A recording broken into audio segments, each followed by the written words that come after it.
सांझी से भोर ले या भोर से सुबेर ले छोड़ा ला नाये को बेर हो।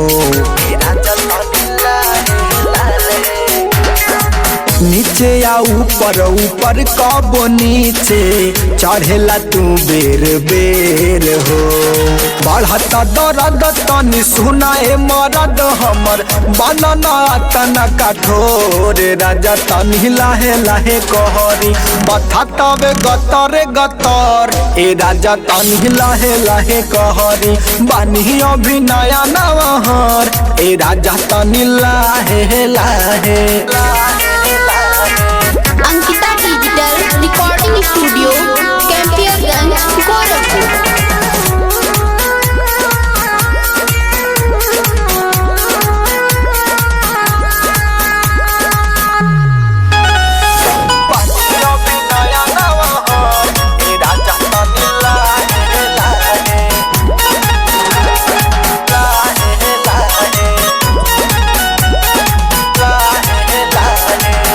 बानी नया नया कनिया हई तोहरे सजनिया बात मनाए बोला मुआ बड़ा हो खता गजनिया।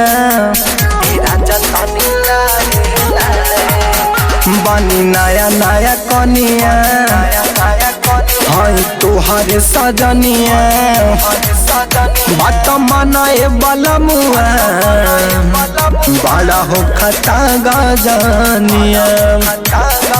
धके कमर जनी दाबी जी हमार बड़ा लागत तोहरा से डर राजा तनी लाहे लाहे कहरी बथा तबे गतरे गतर ए राजा तनी लाहे लाहे कहरी बानी अभी नया नवहर ए राजा तनी लाहे लाहे।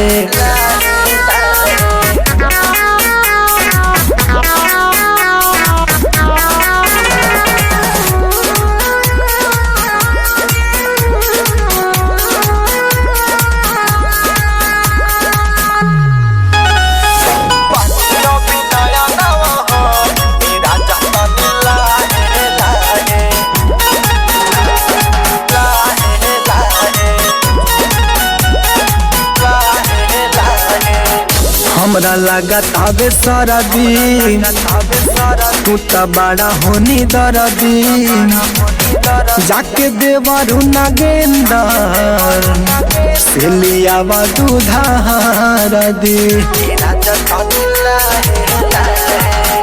हमरा लागत आवे सरदी तू त बड़ा होनी दर्दी जाके देवरू आनंद से मांगा वही दूधा हरदी। पिंकू दिवेश या बदी न कल सनता आमक कदे हम खबर राजा तनी लाहे लाहे करी बथा तबे गतरे गतर ए राजा तनी लाहे लाहे करी बानी अभी नया नवहर ए राजा तनी लाहे लाहे।